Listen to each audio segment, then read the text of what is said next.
ইন্না আ'তাদনা লিল কাফিরিনা সালাসিলা ওয়া আগলালান ওয়া সাঈরা। আল্লাহ বলে বেঈমানদের জন্য আমি রেডি রেখেছি শিকল আগুনের। কয় হাত? কোরআনে আছে ৭০ জিরাআন, ৭০ হাত লম্বা আগুনের শিকল। ও আগলালা, নাফরমানকে আমি বেরির মতো বাঁধ দেব। এই যে বন্ধু, এইভাবে আল্লাহর কসম, হাদিস কোরআনে আছে, প্রতিটা নাফরমানকে হাসরের ময়দানে আল্লাহ তার ঘাড়ের সাথে ২ হাতকে এইভাবে বাঁধ দিয়া, থুতনির নিচে ২ হাতের এটা দিয়া এইভাবে উঁচা করে বাঁধ দেওয়া হবে ফেরেশতাকে দিয়ে। আর কোনদিন নাফরমান চোখটাও নিচের দিকে নামাইতে পারবে না। আল্লাহ তাআলা বলেন, আলাম ইয়ানি লিল্লাযীনা আমানু আন তাখশা লিযিকরিল্লাহ। কোরআন শরীফে আছে, আল্লাহ বলেন, হে আমার ঈমানদার বান্দা, আমি আল্লাহর ভয়ে, আমার স্মরণের জন্য তোমার দিলটা নরম হওয়ার সময় আজও কি হয়নি? আজও হয়নি বান্দা? আলাম ইয়ানি, আল্লাহ তাআলা যেন ডাক দেয় ছেলেটাকে যে বাবা, আজ একটা বছর কোনোদিন ফজরের নামাজ পড়লা না, হায় মুসলমানের সন্তান, আর কোনোদিন নামাজ পড়বা না, তাই না?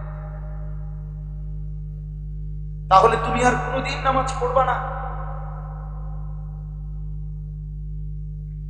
যে লোকটা আজকে ৩০ বছর ধরে সুদের ব্যবসা করে, সুদের ইনকাম করে, সুদের চাকরি করে, আল্লাহ যেন ডাক দিয়ে বলে, বান্দা তাইলে এটা আর কোনোদিন ছাড়বা না, তাই এই তোমার জীবন, এর উপরেই তুমি রাজি খুশি হয়ে গেলা।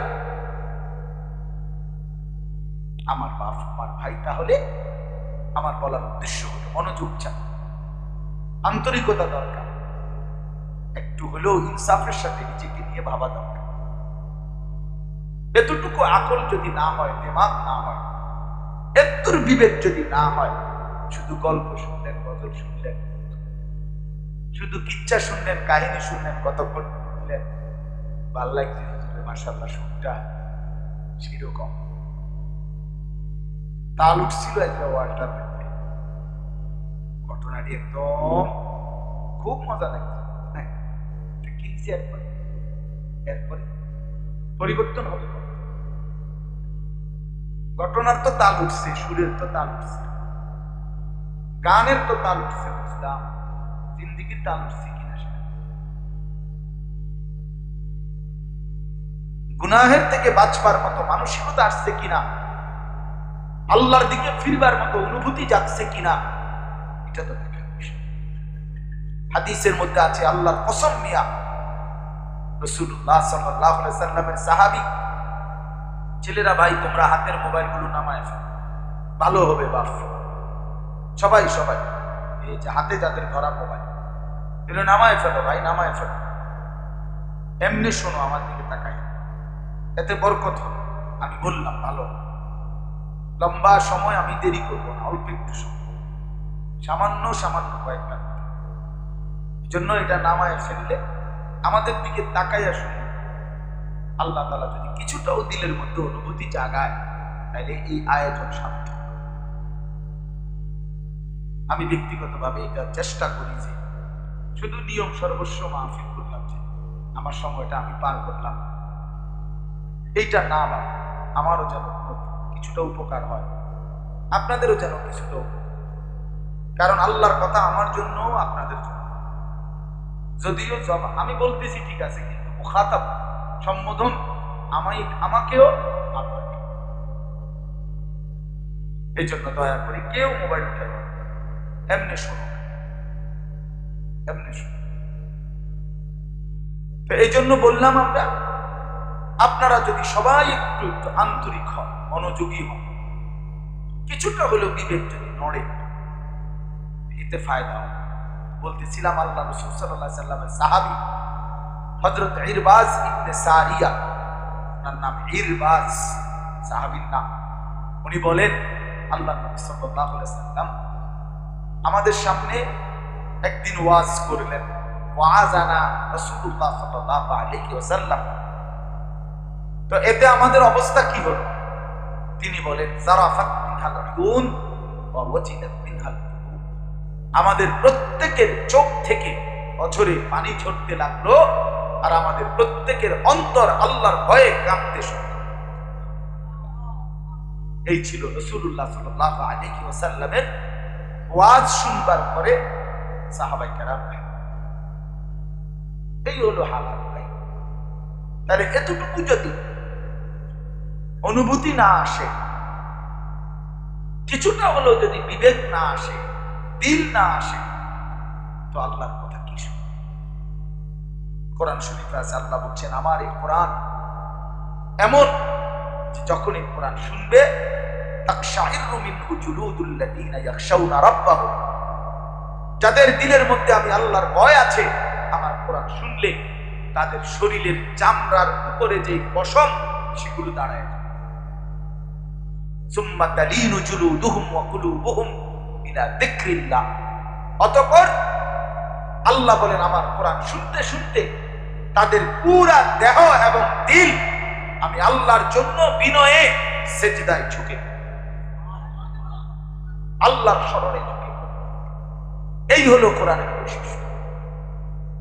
এই ছিল আল্লাহর কথা শুনবার বৈশিষ্ট্য ভাইয়া। না আমার হইল না আপনাদের। কিছুক্ষণ হাসাহাসি কাশাকাশি, কিছুক্ষণ রসিকতা, কিছুক্ষণ মজা, কিছুক্ষণ গান গজল, কিছুক্ষণ তুললাম, খালাস। নিজের জন্য কি দিলাম? আমার পরিবর্তনের জন্য কি দিলাম? যুবক, তোমার চেহারা তোমার মতোই, চুল তোমার মতোই, তোমার পোশাক, তোমার কাপড়, তোমার লেবাস, তোমার চাল চলন, সারাদিনের উঠা বসা যেমন আছে তেমনই। বয়স্ক বাবা আপনার সেই আগের মতোই বিড়ি, সিগারেট, চা দোকান, গল্প গুজব, মিথ্যা বলা, গালিগালাজ করা, এই মন্দ স্বভাব মন্দর জায়গাতে রয়ে গেল। পরিবর্তন, আল্লাহর কথা বদলাইবার কথা ছিল, তো সেটা কই? সেটা কোথায়? এই জন্য দয়া করে আন্তরিকতা নিয়ে মনোযোগ দিয়ে শুনেন, হিসাব দিলাম। আল্লাহ তাআলা কোরআনে বলছে ওয়ালতানজুর নাফসুম মা কদ্দামাত লিগাদ।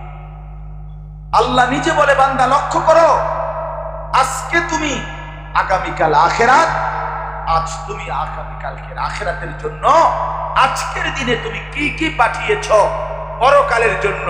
আমার বান্দা, হে ঈমানদার, তুমি এটা হিসাব করো, হিসাব।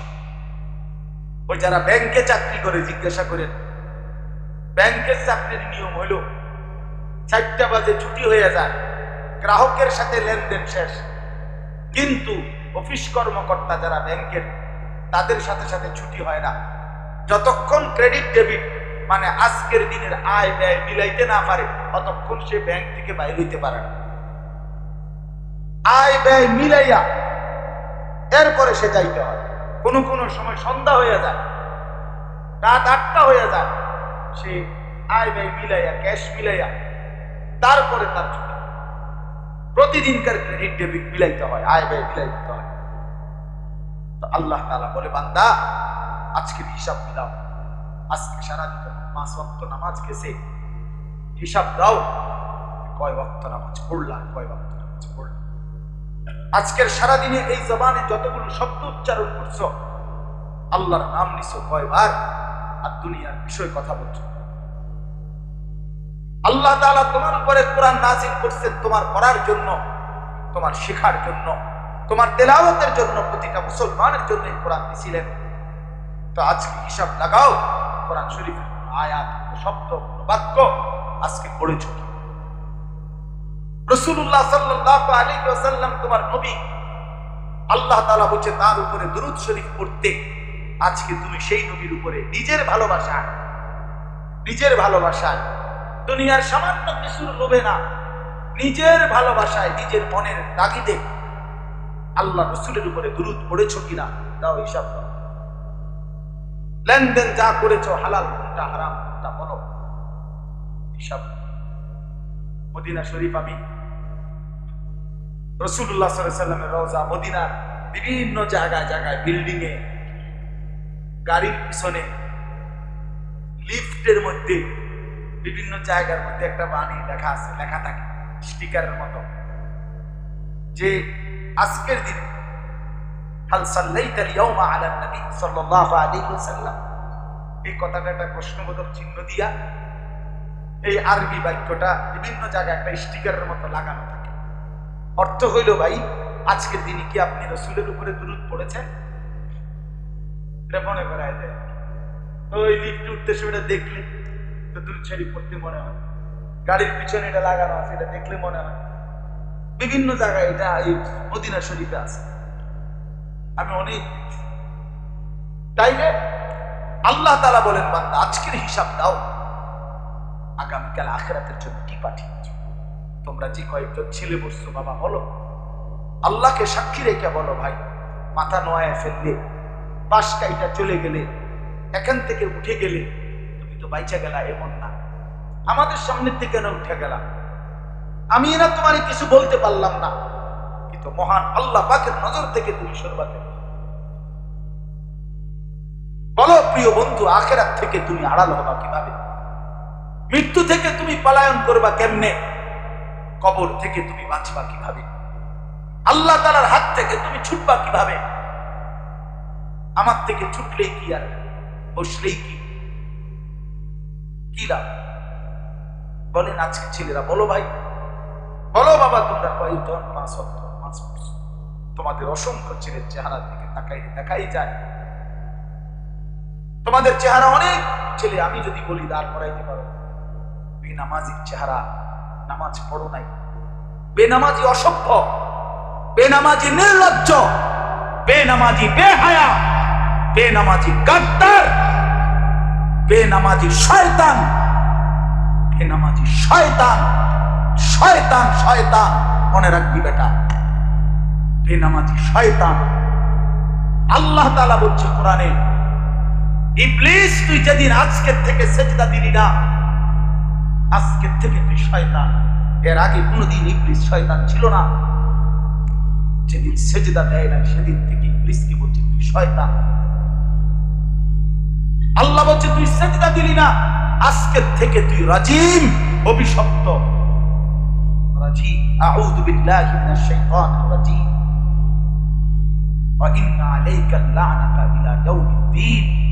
আল্লাহ বলে, ইবলিস আজ সেজদা দিলি না বেঈমান, তো মনে রাখিস আজকের থেকে নিয়ে ইসরাফিলের ফু পর্যন্ত, কিয়ামত দিবস পর্যন্ত তোর উপরে আল্লাহর লানত, আমার লানত, লানত, লানত। এজন্য বেনামাজি তোর উপরে আল্লাহর লানত। সমস্ত বেনামাজিকে বললাম, পুরুষ কিংবা নারী, জওয়ান কিংবা মাঝ বয়সী, যে সেজদা দাও না, তোমার উপরে খোদার গজব, আল্লাহর লানত। যদি বলো ভাত তো খাই, ঘুম তো যাই, পেশাব পায়খানা তো করি, বউ বাচ্চা তো আছে, জিফুতো তো হইছে, আল্লাহ তাআলা বলে ওই জন্তু জানোয়ারের দিকেও দেখো, এগুলো আমি ওই জন্তু জানোয়ারকেও দিছি। কি দেয় না? জন্তু জানোয়ারও খায়, জন্তু জানোয়ারও ঘুমায়, জন্তু জানোয়ারও পেশাব পায়খানা করে, কুকুর বিড়ালেরও বাচ্চা কাচ্চা হয়, কুকুর বিড়ালেরও যৌন চাহিদা পূরণ। এটা আশ্চর্য কিছু না রে বাবা। কুলু ওয়া তামাত্তাউ কালিলান ইন্নাকুম মুজরিমুন। আল্লাহ বলছে, নাফরমান, অল্প সময়ের জন্য দুনিয়ার জীবন খাও, পান করো, কোনো অসুবিধা নাই, ভোগ করো, শুধু মনে রেখো ইন্নাকুম মুজরিমুন, তুমি পাপী। যদি বলি আল্লাহ পাপী হলে কি কিরবেন আপনি, তাহলে পরের আয়াত হচ্ছে ওয়াইলুন ইয়াউমাইযিন লিল মুকাদ্দিবিন, সেদিন মিথ্যাবাদী নাফরমান তোর জন্য অপেক্ষা করছে জাহান্নাম। এখন বাদ খা। ওয়াদারনি ওয়াল মুকাদ্দিবিনা উলিন নি'মাতি ওয়া মাহহিলহুম কালিলা ইন্না লাদাইনা আনকালাম ওয়া জাহিমা ওয়া তা'আমান যা গুসসাতিন ওয়া আযাবান আলীমা। আল্লাহ বলে, অবিশ্বাসী নাফরমান বেঈমান পাপী, তাদেরকে কিছু সময়ের জন্য দুনিয়া ভোগ করতে দাও, আর তাদেরকে বলে দিও ইন্না লাদাইনা, আমি আল্লাহর কাছে তাদের জন্য রেডি আছে আনকালাম ওয়া জাহিমা, আগুনের শিকল আর জাহান্নামের আগুন। আল্লাহ বলেন, আইসো বান্দা, কবরে কথা হবে, আইসো বান্দা, হাসরের মাঠে দেখা হবে, কথা হবে বান্দা জাহান্নামে, হাসরের ময়দানে। কবরেই বুঝবা আমি কি জিনিস, চোখ বন্ধ করলেই বুঝবা আমি মাওলা কেমন। তুমি তো শুধু মনে করছো আমি রহমান, তুমি তো শোনো নাই আমি কাহার। তুমি তো মনে করছো আমি রাহিম, তুমি তো শোনো নাই আমি জব্বার। তুমি তো মনে করছো আমি গফুর, তুমি তো জানো না আমি যুনতিকাম, আমি প্রতিশোধ গ্রহণকারী, আমি সারিউল হিসাব, আমি দ্রুত হিসাব গ্রহণকারী, আমি আল্লাহ কাহার, আমি আল্লাহ জব্বার। তুমি জানো না? আল্লাহ বলছেন, আব্বি ইবাদি আন্নী আনাল গফুরুর রহিম ওয়া আন্না আযাবি হুয়াল আযাবুল আলীম। আল্লাহ বলে, বন্ধু আমার বান্দাদেরকে বলে দেন, হে আমার বান্দারা শুনে নাও, আমি আল্লাহ কিন্তু খুব বেশি ক্ষমাশীল, খুব বেশি দয়াবান। সাথে সাথে এটাও শুনে নাও, আন্না আযাবি হুয়াল আযাবুল আলীম, আমার আযাবও কিন্তু বড় বেশি ভয়ানক। দয়া যেমন আমার অনেক, শাস্তিও বান্দা অনেক। জান্নাত যেমন আমার সুখে ভরা, জাহান্নামও কিন্তু আমার দুঃখে ভরা। আল্লাহ বলেন, ইন্নাল মুত্তাকিনা ফি যিলালিন ওয়া উয়ুন, আমি আমার মুত্তাকি বান্দাকে জান্নাতের ছায়ার ঝর্ণার মধ্যেই থাকতে দেব। ওয়া ফাওয়াকিহা মিম্মা ইয়াশতাহুন, তার চাহিদা মতো ফল ফলাদি ভক্ষণ করাবো। কুলু ওয়াশরাবু হানিআম বিমা কুনতুম তা'মালুন। আল্লাহ বলেন, আমি জান্নাতি বান্দাকে বলবো, বান্দা সারা জিন্দেগি যত নেক আমল করেছো, সবগুলো নেক আমলের বিনিময়ে আমার পুরা জান্নাত নিশ্চিন্তে আরামসে ভোগ করো, পান করো, খাও। এটা যেমন মাওলা বলছে বন্ধু, এবার আরেকটা শোনো বন্ধু, ইন্নাল মুজরিমিনা ফি আযাবি জাহান্নামা খালিদুন। আল্লাহ বলে, নাফরমান পাপী তোমরাও মনে রেখো, জাহান্নামের আযাবের মধ্যেই থাকবা, খালিদুন, চিরস্থায়ী।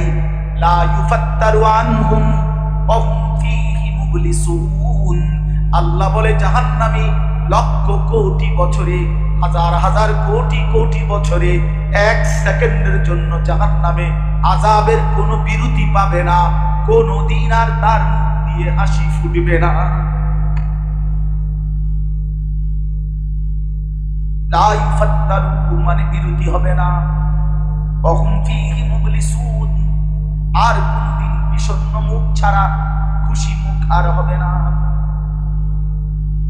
তাহলে মালিক কিন্তু দুইটাই বলছে, ইন্না আ'তাদনা লিল কাফিরিনা সালাসিলা ওয়া আগলালান ওয়া সাঈরা। আল্লাহ বলে, বেঈমানদের জন্য আমি রেডি রেখেছি শিকল আগুনের। কয় হাত? কোরআনে আছে ৭০ জিরাআন, ৭০ হাত লম্বা আগুনের শিকল। ওয়া আগলালান, নাফরমানকে আমি বেরির মতো বাঁধ দেব।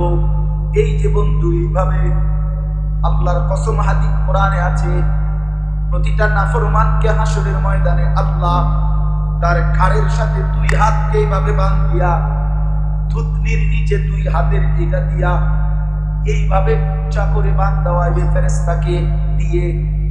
আর কোনদিন নাফরমান চোখটাও নিচের দিকে নামাইতে পারবে না।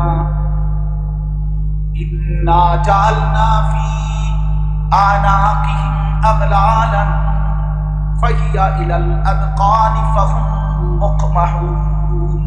সূরা ইয়াসিনের মধ্যে আছে, ওইটা দেখো বাপ। হ্যাঁ, বিড়ি খেতে খাইতে জিন্দেগি শেষ করে গপ মারে, গপ মারে। বেটা চা দোয়ানে বিড়ি খায় আর আসে কিন্তু চলে, আপনি আসে কিন্তু চলে। হ্যাঁ, আলাপ করে, আলাপ করেন আপনি চাচা না, গপ মারে। দুনিয়া মনে করছেন, হ্যাঁ দুনিয়া বাহাদুরি দেখাইলেন, এলাকার মাতবুরি দেখাইলেন, দুই চারজন ফুলানের মাতবুরি দেখাইলেন। আখেরাত আপনি খামখেয়ালি মনে করছেন।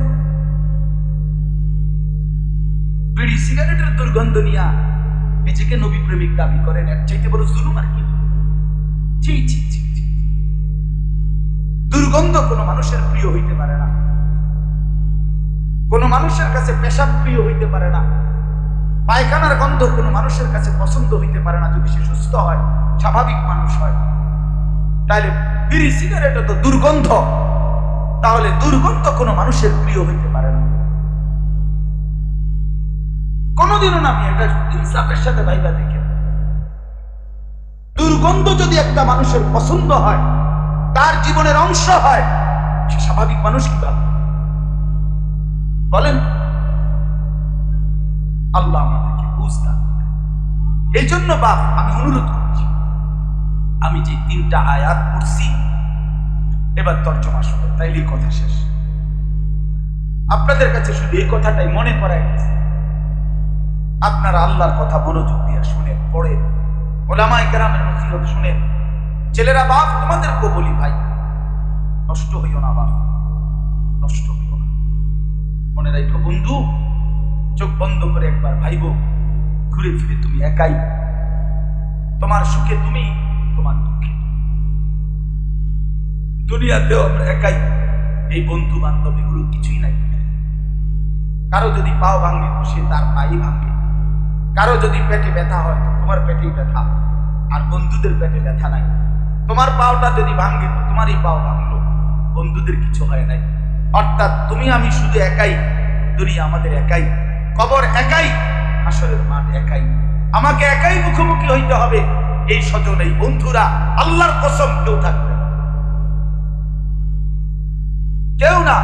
আল্লাহ তাআলা কোরআন কারীমের মধ্যে বলছে, কেউ কাউকে ফালা আনসাবা লাহুম, হাসরের ময়দানে কেউ কাউকে আত্মীয়তার, বংশের, সম্পর্কের কোনো পরিচয় দিবে না, কোনো পরিচয়, কোনো পরিচয়। এই জন্য আমরা যদি কদর করি নিজেকে, হায়াতের কদর করি, নিজের ভালো যদি নিজে না বুঝি, এত বিবেক যদি কারো না থাকে, তারে কে বুঝাবে? কে বুঝাবে বলেন? এতটুকু বিবেক তো একটা ছেলের থাকা উচিত। মা বাপগুলো এতটাই আশ্চর্য এখন, বিশ্বাস করেন আপনারা, আপনার ছেলেটা চলা ফেরা, উঠা বসা, চাল চলন, কিছুর মধ্যে তার ইসলামের কোনো চিহ্ন নাই। এত বড় ধ্বংস বরবাদি দেখা একটা মা ঘুমায় কেন? একটা বাবা ঘুমায় কেন? আজকে আফসোস লাগা, মুসলমান শুধু কেবল, অভিভাবক শুধু কেবল খাট পালঙের হিসাব মিলাইতেছে। খাট হইল কয়টা, সোফা হইল কয়টা, প্লেট বাটি কয়টা হইল, গহনা অলংকার, মহিলারা ফার্নিচার, আসবাবপত্র, এই মিলাইতেছে। ছেলে বিদেশ, মেয়ে বিয়া দিছে, বাইক বিল্ডিং করছে, খাট বানাইছে, সোফা বানাইছে। আরে মিয়া, এগুলো শুনাইয়া কি লাভ? দেখাইয়া কি? ছেলেটা নামাজ পড়েনি সেটা না করবেন, মেয়েটা নামাজ পড়েনি, পুতের বউ পর্দা করেনি, মেয়েটা পর্দা করেনি, ঘরের ছেলে মেয়েগুলো আল্লাহর কোরআন পড়তে পারে কিনা, সকলে ফজরের নামাজ পড়ে কিনা। আহা বাবা, এটা না দেখার বিষয় ছিল মুসলমানের। কই এর দেখুন খবর, সবাই সবার দিকে, প্রত্যেককে ছেড়ে দিচ্ছে। বাপে বাপের মতো, ফুতে ফুতের মতো, মায় মার মতো, জি জির মতো, এক একজনের এক এক। মার বোরকা একরকম, ফির বোরকা আরেক, বাপের চুল যেরকম, ফুতের চুল আরেক রকম। এ কেমন জীবন? এ কেমন মুসলমানের পরিবার? এটা পরিবার হইলো কেমন? এটা তো সব আলাদা আলাদা। পুতের এক ধরনের চিন্তা চেতনা, বাবার এক ধরনের, মায়ের একরকম, সন্তান মেয়ের একরকম। তো এটা পরিবার হইলো কিভাবে? এটা পারিবারিক বন্ধন হইলো কোথায়? তাই এ তো শুধুমাত্র টাকা পয়সার একটা সম্পর্ক, যে কিছু টাকা হচ্ছে, নিচ্ছে, আর ছেলেটা ছেলের মতো, মেয়েটা মেয়ে। আপনারা আরেকবার মিনা, আপনাদের কাছে অনুরোধ করলাম, আপনারা আপনাদের সংসারের দিকে, ছেলে মেয়ের দিকে নজর। আমি প্রায় বলি, মানুষের অভ্যাস কি জানেন? এই হুজুর দেখলেই দোয়া চায়, হুজুর বিল্ডিং এর কাজ করছি, দোয়া করেন, ছাদ ডালাই দিব, দোয়া করেন, একটা মোটরসাইকেল কিনছি, দোয়া করেন, একটা পিক আপ কিনছি, দোয়া করেন, একটা দোকান দিচ্ছি, দোয়া করেন। আহা, খাট পালং আর ইট বালুর জন্য কি দোয়া? এটার দিকে দোয়া কিনা, দোয়া চাইবেন সন্তানের জন্য, দোয়া চাইবেন মেয়ের জন্য, দোয়া চাইবেন স্ত্রীর জন্য, দোয়া চাইবেন ঘরওয়ালা ছেলে মেয়েগুলো যেন নামাজি হয় এর জন্য। মোটরসাইকেলের লেগে দোয়া কিনা। আমার একদিন একজন আমার ঘনিষ্ঠ লোক বিদেশ থেকে আসছে, আইসা আমি ওনার ঘরে দাওয়াত খেতে গেছি, খুব অনুরোধ করে দিছি। তো বড় চ্যাপটা একটা টেলিভিশন আনছে বিদেশ থেকে, এটা খোলে নাই তখন, মানে কাগজ লাগানো, মানে মাত্র এটা ধুই না আর কি।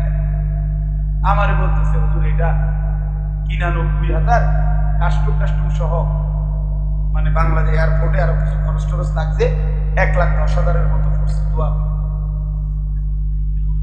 পরে আমি আচ্ছা করে দোয়া করছি, আমিও দোয়া করছি। আমি বলছি দোয়া করি আপনার ঘরে যেন 24 ঘন্টা কারেন্ট না যায়, আপনার বউ বাচ্চা যেন 24 ঘন্টা নাচ গান দেখে, 1 মিনিটের জন্য তাকে যেন কোনো বিশ্রাম ক্লান্তি না আসে, তারা যেন দিবানিশি নাচ গান দেখতে পারে, আমি দোয়া করি। তো পরে এ বলতেছে কত রাগ হয়েছে, মানে দোয়ার ডগে তো বেটা বুঝতে যায় রাগ হয়েছি, রাগ হয়ে গেলেন নাকি? আমি বললাম না, রাগ হইতো না, আপনার দোয়া, আপনি বলছেন দোয়া করতাম তো টেলিভিশনে দোয়াতেই যায়। আর যদি বলেন যে বদদোয়া দিতাম, তো এটা বলা উচিত যে আল্লাহ এটার উপরে যেন ঠাডা পড়ে। এই জন্য বললাম এটা বোঝা উচিত। আমরা ইনশাআল্লাহ এতগুলো কথা বলার অর্থ হলো, আমরা যদি নিজের ফিকির করি, আখিরাতের ফিকির করি, কবরের ফিকির করি, কবর অস্বীকার করার মতো না। আখিরাত ভুলে গেলে হবে না রে বাপ, কবর ভুলে গেলে হবে না। আপনি চাইলেও মরবেন, না চাইলেও মরবেন, হাসতে হাসতেও মরতে হবে, কাঁদতে কাঁদতেও মরতে হবে। রাজপ্রাসাদ আর অট্টালিকাতে যে সেও মরে যাবে, জীর্ণ কুঠিরে কুড়ে ঘরে যে সেও মরে যাবে বাপ। জীবনে যে কোনোদিন দুঃখ পায় নাই সেও মৃত্যুবরণ করবে, জীবনে যে কোনোদিন সুখ পায় নাই সেও মরে যাবে। মরতে হবে কিনা বলে? মরতেই হবে, মরতেই হবে, মরতেই হবে।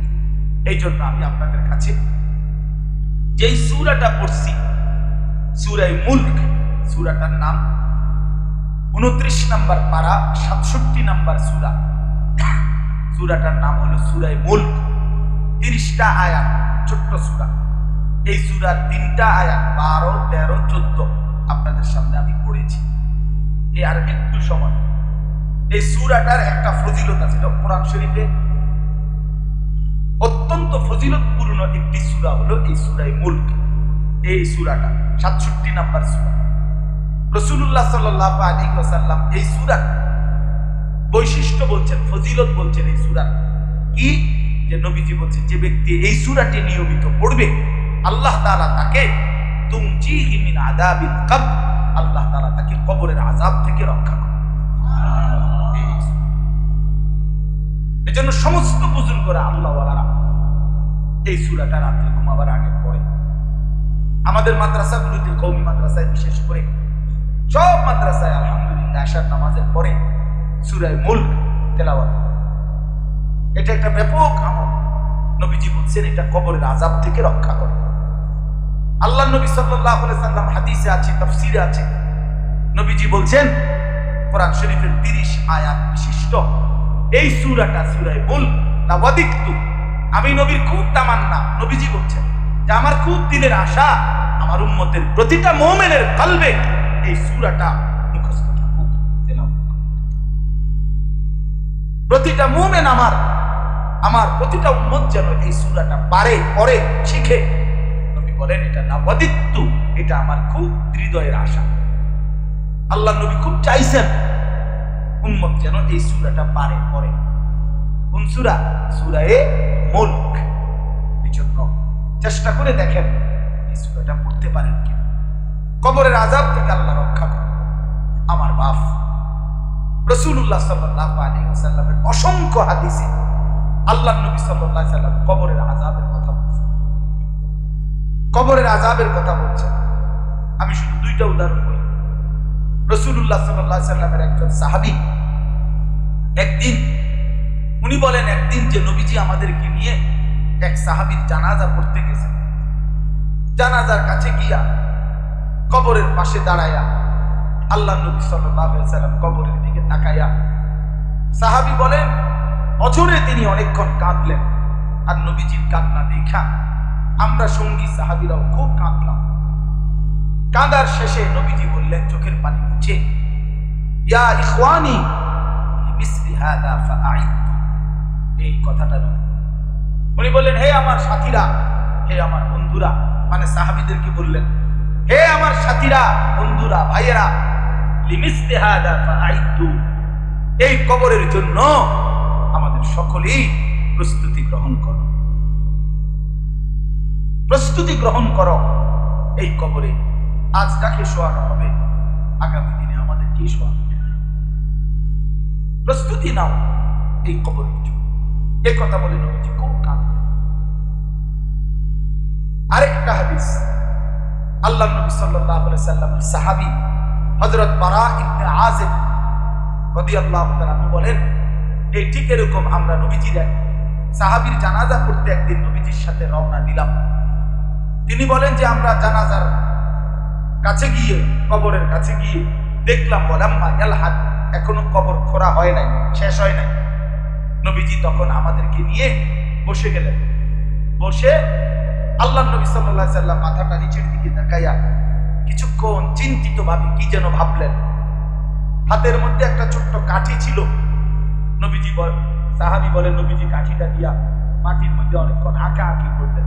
কোনো মানুষ যখন গভীর চিন্তা করে তখন হাতে কিছু থাকলে এটা হয়তো নাড়ায় অথবা নাড়ে, আঁকে, মানে বুঝাই যায় চেহারার দিকে তাকাইয়া কিছু একটা কি করতেছে, ভাবতেছে। হযরত বারা ইবনে আযিব বলেন এই কিছুক্ষণ পরে চিন্তিত চেহারা দিয়া আল্লাহ নবী আমাদের দিকে তাকাইয়া বললেন তিনবার একটা কথা বললেন আমাদেরকে, ইস্তাইযু মিন আযাবিল কবর, ইস্তাইযু মিন আযাবিল কবর, ইস্তাইযু মিন আযাবিল কবর। আমার সাহাবীরা কবরের আযাব থেকে আল্লাহর কাছে পানাহ চাও, কবরের আযাব থেকে আল্লাহর কাছে পানাহ চাও, কবরের আযাব থেকে আল্লাহর কাছে পানাহ চাও। এভাবে তিনবার বললেন নবীজি, তিনবার। তাইলে আমার বাপ বলেন রাসূলুল্লাহ সাল্লাল্লাহু আলাইহি সাল্লামের এই দুই হাদিস দ্বারা কি বোঝা গেল? কবরে আযাব হবে। কথা বলেন না কেন? হবে। আমাদের প্রিয় নবী সাল্লাল্লাহু আলাইহি সাল্লাম হাদিসের মধ্যে আছে 5 ওয়াক্ত নামাজের পরে নবীজি বিশেষ কিছু দোয়া নিয়মিত করতেন। কিছু দোয়া ছিল নবীজি সবসময় করতেন। এর মধ্যে একটা দোয়া হলো এটা যে আল্লাহ নবী সাল্লাল্লাহু আলাইহি সাল্লাম 5 ওয়াক্ত নামাজের পরে নবীজি যে দোয়া করতেন একটা এটাও দোয়া, আল্লাহুম্মা ইন্নী আউযু বিকা মিন আযাবি জাহান্নাম ওয়া মিন আযাবিল কবর ওয়া মিন ফিতনাতিল কবর ওয়া মিন ফিতনাতিল মাসীহিদ দাজ্জাল ওয়া মিন ফিতনাতিল মাহইয়া ওয়াল মামাত। এই দোয়াটা নবীজি নিয়মিত করতেন। অর্থ কি? আল্লাহ আমি আপনার কাছে জাহান্নামের আযাব থেকে পানাহ চাই, কবরের আযাব থেকে পানাহ চাই, কবরের মুসিবত থেকে পানাহ চাই, দাজ্জালের ফিতনা থেকে পানাহ চাই, জীবন মৃত্যুর মুসিবত থেকে পানাহ চাই। এই নবীজি 5 ওয়াক্ত নামাজের পরে কবরের আযাব থেকে কি চাইতেন? অথচ তার কোনো গুনাহ নাই, তিনি মাসুম, তিনি নিষ্পাপ। নবী সাল্লাল্লাহু আলাইহি সাল্লামের এক যাররা বিন্দু কোনো গুনাহ আছে? কথা বলেন না কেন? রাসূলুল্লাহ সাল্লাল্লাহু আলাইহি সাল্লাম বলেন আনা আউয়ালু মান ইয়াকরাউ বাবাল জান্নাহ, কিয়ামতের দিন আমি মুহাম্মদ সর্বপ্রথম জান্নাতের দরজা নাড়াবো। প্রথম উদ্বোধন। ফেরেশতা ভিতর থেকে বলবে মান, আপনি কে? রাসূলুল্লাহ বলেন আমি বলবো আনা মুহাম্মদ, আমি মুহাম্মদ। ফায়ুফতাহু বাব, দরজা ফেরেশতা খুলবে। ওয়া ক্বালা আনতাযিরু লাক, ফেরেশতা বলবে আমি তো আপনার অপেক্ষাতেই ছিলাম, হে আল্লাহর রাসূল আপনি আসবেন, উদ্বোধন করবেন, তারপরেই তো জান্নাতীরা ঢুকবে। তাহলে যিনি প্রথম জান্নাতের উদ্বোধন করবেন, আল্লাহ তাআলা হাসরের ময়দানে নবীজিকে হাউজে কাউসারের মতো মর্যাদা দান করবেন, সুপারিশের মতো মর্যাদা দান করবেন। আল্লাহর প্রশংসার পতাকা হাদিসে আছে নবীজির হাতে থাকবে। 1.25 লক্ষ নবী আল্লাহ রাসূলের পতাকার নিচে এসে দাঁড়াবে। সমস্ত নবীর উম্মত সুপারিশের জন্য নবীজির সামনে এসে দাঁড়াবে। এত মর্যাদা, এত সম্মান যাকে আল্লাহ দিলেন, সেই তিনি 5 ওয়াক্ত নামাজের পরে কাঁদে যে আল্লাহ আমার কবরের আযাব থেকে মাফ করে দেন, পানাহ দেন। আপনাদের কি হাল, আমাদের কি হাল বলেন। এই জন্য আমি অনুরোধ করলাম, এই আয়া এই সূরার দ্বারা আল্লাহ তাআলা নবীজি এটা বুঝাইছেন, উম্মত কবরের আযাব থেকে পানাহ চাও। হাদিসের মধ্যে আছে বাপ রাসূলুল্লাহ সাল্লাল্লাহু আলাইহি সাল্লাম বলেন, যে ব্যক্তি কবরের প্রশ্নের উত্তর তিনটা ঠিক মতো দিতে পারবে না, আল্লাহ পাক তখন ফেরেশতার কাছে বলবে, ফাআফরিশুহু মিনান নার ওয়ালবাসুহু মিনান নার ওয়াফতাহু লাহু বাবান ইলান নার। আমার বান্দা মিথ্যাবাদী, তার কবরে জাহান্নামের বিছানা বিছিয়ে দাও, জাহান্নামের পোশাক তার গায়ে পরিয়ে দাও, আর জাহান্নাম বরাবর তার জন্য কবর থেকে দরজা খুলে দাও। ফেরেশতারা এটা করে যখন চলে যাবে, জাহান্নামের পোশাক, জাহান্নামের বিছানা, জাহান্নামের দরজা, আল্লাহর কসম নবীজি বলে ফেরেশতারা যখন সরে যাবে নাফরমানের কবরে, তখন প্রথম মিনিটে কবরের মাটি একটা চাপ দিবে, ডান পাশের মাটি বাম দিকে চলে যাবে, বাম দিকের মাটি ডান দিকে চলে আসবে। রাসূল বলে হাত্তা তাখতালিফা আদলাহু, ওই নাফরমান পাপীর হাড্ডি, পাঁজরের হাড্ডিগুলো একটা আরেকটার সাথে এইভাবে ঢুকে যাবে, ভাঙ্গা চুকে। হাসো না তো, হায় হায় অপরাধ।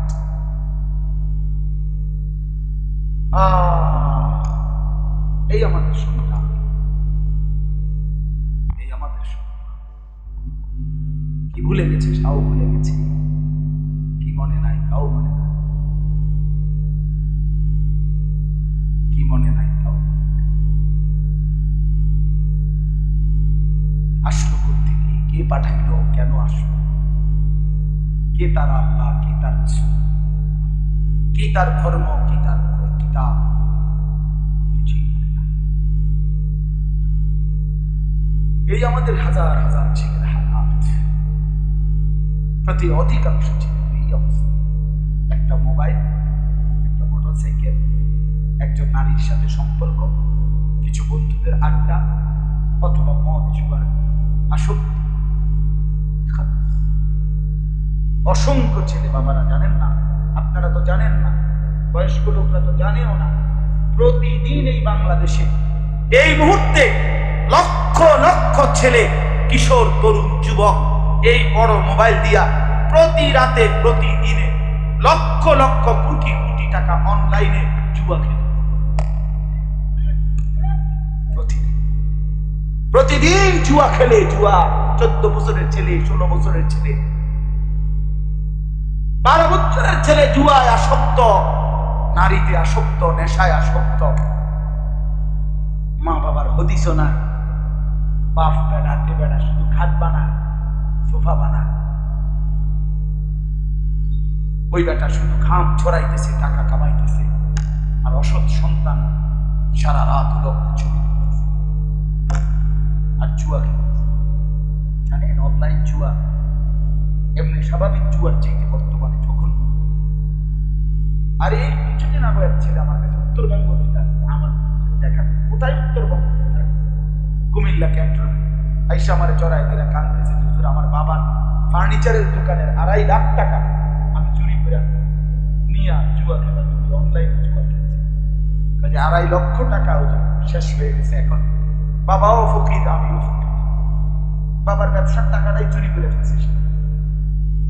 বাচ্চারা বাবাও ফকির, বাবাও কাঁদে, এখন আমারও কিছু নেই, আমি কি করবো, বাবাও বা কি করবে।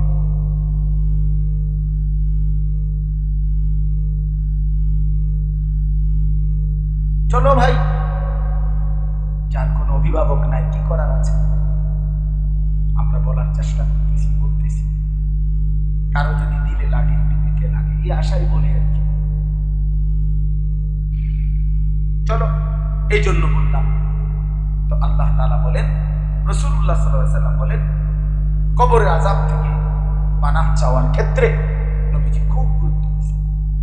কিতাবের মধ্যে আছে, আমার কাছে গাড়িতেই কিতাব আছে, হযরত ওসমান রাদিয়াল্লাহু তাআলা যখনই কোনো কবরের সামনে দাঁড়াইতেন, হযরত ওসমান এই পরিমাণ কাঁদতেন, কাঁদতে কাঁদতে ওনার দাড়ি পর্যন্ত ভিজে যাইত, হাত্তা ইয়াবুল্লা লিহিয়াতাহু, দাড়ি ভিজে যেত।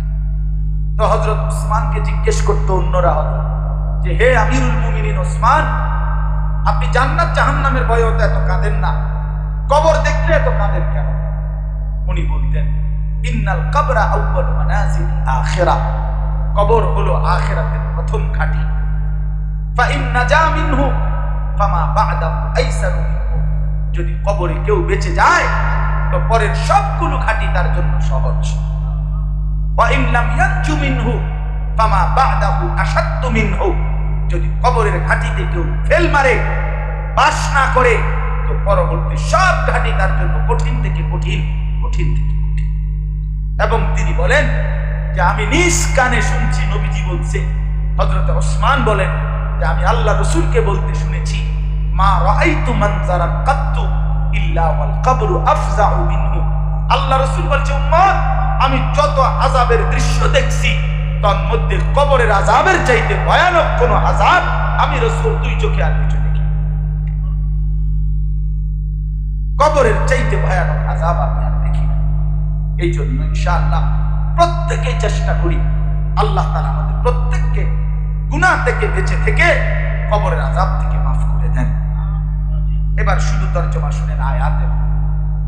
আল্লাহ তাআলা বলেন ইন্নাল্লাযীনা ইয়াখশাউনা রাব্বাহুম বিল গায়বি, আমি আল্লাহকে না দেখে, আমার আখিরাতের বিষয়গুলো না দেখে, আমার বান্দা আমাকে দেখে নাই, কবর দেখে নাই, হাসরের ময়দান দেখে নাই, জান্নাত জাহান্নাম দেখে নাই, মিজানের পাল্লা দেখে নাই, ফুলসিরাত দেখে নাই, এই সবগুলো বিষয়কে না দেখে বিশ্বাস করে যারা আমি আল্লাহকে ভয় করে গুনাহ বর্জন করে আমার হুকুম মান্য করে, আমি আল্লাহ ওয়াদা দিলাম লাহুম মাগফিরাতুন ওয়া আজরুন কাবীর, আমি আল্লাহ তাদের পিছনের সমস্ত গুনাহ মাফ করে দেব, আর আমার সবচেয়ে বড় পুরস্কার জান্নাত দিয়ে দেব, জান্নাত দিয়ে দেব, আজরে কবীর দিয়ে দেব। এই জন্য বন্ধু আল্লাহ তাআলা বলছেন, বান্দা আমার গায়ব অদৃশ্য না দেখেই লোক বিশ্বাস করে। আমি এত রাসূল পাঠালাম, আমি এত কিতাব পাঠাইলাম, সর্বশেষ আখেরি নবী পাঠালাম, আখেরি কিতাব পাঠালাম, এত ভাবে বললাম, কাজে তুমি বিশ্বাস করো যে কবর হবে, আখিরাত হবে, পরকাল হবে। হবে কিনা বলেন? সবাই বলেন, যে কয়েকজন আছেন বলেন হবে কিনা? যুবক ভাই তোমরা বলো হবে কিনা বলো। আরে বন্ধু, কত মানুষের মৃত্যু দেখলা, তুমি কি কারো জানাজা পড়ো নাই? তুমি কারো লাশ দেখো নাই? তো তুমি কি একটা বারো ভাবনা না যে এই মানুষটা কই যা?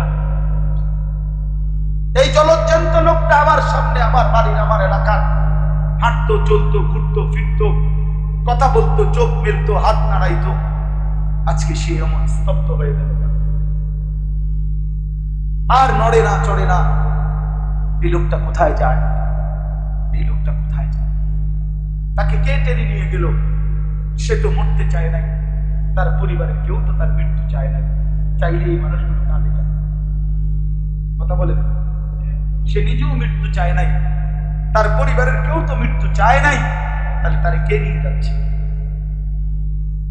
কে তারে নিয়ে গেল? হযরত ওমর রাদিয়াল্লাহু তাআলা বলতেন, শোনো, প্রতিদিন ঘোষণা হয় আজ অমুক মরলো, অমুক মরলো, অমুক মরলো, শোনো একদিন এমন ঘোষণা হবে আজ ওমরের মৃত্যু। আজকে আমরা যদি কবরবাসীদের রুহের মাগফিরাত কামনা করি, আগামী 20 বছর পরে, 30 বছর পরে, আগামী 50 বছরের ব্যবধানে আমাদের রুহের মাগফিরাত কামনা করবে আমাদের পরবর্তী। এই তো জীবন, এই তো জীবন। দুনিয়া আমার দাদারে, বাবারে, চাচারে, আমার দাদিরে, নানিরে, মামিরে কেউ থাকতে দেয় না। এই ছেলেরা তোমারে থাকতে দেবে, তোমারে কেমনে থাকতে দেবে? অতএব গুনাহ ছেড়ে দাও। আল্লাহ বলেন, গুনাহ ছেড়ে দিয়ে আখিরাতকে বিশ্বাস করে বান্দা যদি আমাকে ভয় করে, আমি ওরে মাফ করি, আমি জান্নাত দিয়ে দেব। আল্লাহ তাআলা বলেন, কোনোভাবে গুনাহ করো না বান্দা, আমার লগে ফাঁকি দিয়া পারতা না। এখানে একটা দ্বিতীয় আয়াত নামলো, মক্কার কাফেররা, তাহলে এটা বুঝবেন সুবিধা। মক্কার কাফেররা মাঝে মধ্যে রাসূলুল্লাহ সাল্লাল্লাহু আলাইহি ওয়াসাল্লামের বিরুদ্ধে বিভিন্ন ষড়যন্ত্র করত, তো করতে গিয়া আস্তে আস্তে বুঝছেন তো, কইতে গিয়ে একজন আরেকজনকে বলতো যে আস্তে কও, আস্তে আসির রূপ, আস্তে বলো, কাইলা ইয়াসমা রাব্বা মুহাম্মদ, যে মুহাম্মদের খোদা যেন শুনতে না পায়। তাইলে কিন্তু মুহাম্মদের উপরে কোরআন নাজিল করবে, জিবরাইল পাঠাইয়া কইয়া দিব। এরা আবার এটা বুঝতো যে নবীজির কাছে তো প্রতিনিয়ত কে আসে, তো আল্লাহ তাআলা তো সব কইয়া দেয় যে বন্ধু আপনার এই বুঝি সেই বুঝি আপনার লগে সম্পর্ক করতে আছে। তো এরাই আস্তে আস্তে বলতো, তার মাঝে মাঝে বলতো আস্তে আস্তে কও, কাই লা তাফসীর আছে, কাই লা ইয়াসমা রাব্বা মুহাম্মদ, মুহাম্মদের রব যেন শুনতে না পায়, তাহলে তো জিবরাইল পাঠাইয়া বলে দিবে। আল্লাহ তাআলা তখন বলতেছেন, এ আমাদেরকেও বলছে, ছেলেরা তোমাদেরকেও আল্লাহ বলছে, আমাকেও বলছে। আমরা অনেক সময় ভাবি রাত গভীরে 2টা বাজে, মা ঘুমায় গেছে, বাবা ঘুমায় গেছে, দুনিয়াবাসী ঘুমায় গেছে, কেউ জানে না, কেউ দেখে না। আল্লাহ বলে, না বান্দা, আমি তো আছি বান্দা, আমি তো দেখি, আমি তো শুনি বান্দা। অনেকে আমরা ইয়ারফোন লাগাইয়া, তো আমি মনে করি কথা বললাম, দুনিয়ার কেউ শুনলো না। রব্বুল আলামিন বলে, এর চাইতে আস্তে কথাটাও আমি শুনি। আল্লাহ তাআলা বলে, বান্দা ওয়া আসিররু কাওলাকুম আবি জাহারুবি, আস্তে বলো আর জোরে বলো। ইন্নাহু আলিমুম বিযাতিস সুদূর, শুধু আস্তে জোরে না, বরং তোমার অন্তরের ভিতরের যেই কথাগুলো কল্পনা, আল্লাহ বলে বান্দা আমি তাও পুরোপুরি জানি। কোনখান দিয়ে লুকাইবা? অন্তরে লুকাইবা না আস্তে বলে লুকাইবা? পারবা না তোমার। ওয়া আসিররু কাওলাকুম আবি জাহারুবি ইন্নাহু আলিমুম বিযাতিস সুদূর। এরপরে রব্বুল আলামিন সর্বশেষ বলেন, আলা ইয়ালামু মান খালাক। আল্লাহ বলে, বান্দা একটা বার ভেবে দেখো, যিনি সৃষ্টি করেছেন তিনি জানবে না, এটা কেমনে মনে করলা? আলা ইয়ালামু মান খালাকা, যিনি বানালেন তিনি বুঝি জানবে না, এটা কেমনে মনে করলা বান্দা? কেমনে ভাবলা? আল্লাহ কেমনে না জানে? আল্লাহ বলেন, আমি তো বানাইছি। ওয়াহুয়াল লাতীফুল খাবীর, আল্লাহ বলেন তিনি তো সূক্ষ্ম থেকে সূক্ষ্ম, একেবারে বিন্দু থেকে বিন্দু, জাররা থেকে জাররা বিষয়টাও জানেন। খাবীর, সবকিছু পূর্ণ খবর তিনি রাখেন কিনা বলেন? তাহলে আল্লাহকে ফাঁকি দেওয়ার সুযোগ কখন? ওরে ভাই বলেন, শেষ কথাটা বলেন, আল্লাহকে ফাঁকি দেওয়ার সুযোগ কখন যুবক? হাই যুবক, কেমনে ফাঁকি? আলাম ইয়ালাম বিআন্নাল্লাহা ইয়ারা, আল্লাহ বলে বান্দা তুমি কি জানো আমি কিন্তু সারাক্ষণ তোমাকে দেখি। কতক্ষণ? মালিক বিশ্রাম নেয় কখন?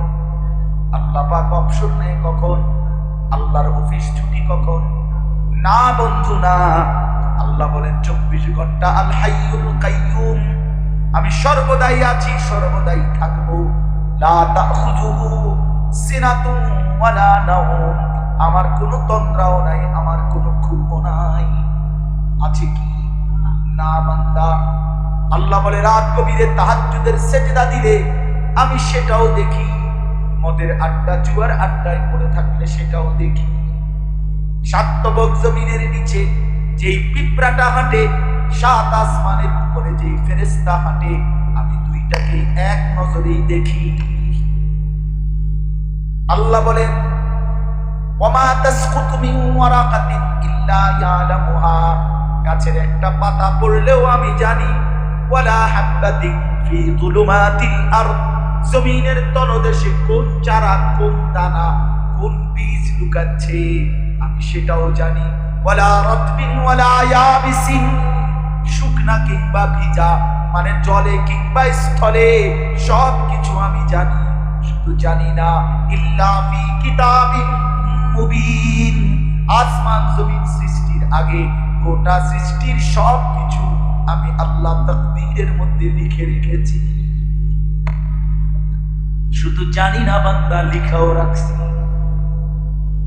কেমনে ফাঁকি দিবা? চলেন রাত গভীরের জন্য সিদ্ধান্ত নেই, নিজের ভালো নিজেই ভাবি।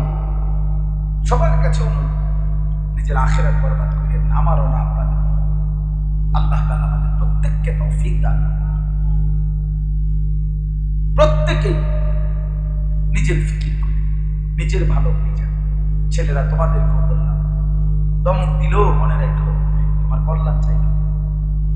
এই শব্দ বলার অর্থ এই না যে তোমার সাথে আমার কোনো দম, এখানে কারোর সাথে আমার ঝগড়া ছিল ভাই, তোমার পরিবর্তন চাই, পরিবর্তন চাই। একটা বার ভাইবা দেখো কার মতো চুল রাখলা, কার মতো জামা পরলাম, কার মতো সারাটা দিন কাটাইলাম। মৃত্যুর পরে রাসূলুল্লাহ সাল্লাল্লাহু আলাইহি ওয়াসাল্লামের সামনে কেমনে দাঁড়াইলাম, সর্বশ্রেষ্ঠ নবীর সামনে সর্বশ্রেষ্ঠ উম্মত হিসাবে এই চেহারা, এই সুরত, এই জিন্দেগি দান করাই নেই। নবী সাল্লাল্লাহু আলাইহি ওয়াসাল্লাম লজ্জা পাবেন। এই জন্য আমরা প্রত্যেকে ইনশাআল্লাহ, এখনই আমি দোয়া করতেছি, সবাই ইনশাআল্লাহ যার যার ফিকির করি আমরা গুনাহমুক্ত একটা সুন্দর জীবন পালন করার চেষ্টা করবো ইনশাআল্লাহ। আল্লাহ তৌফিক দান।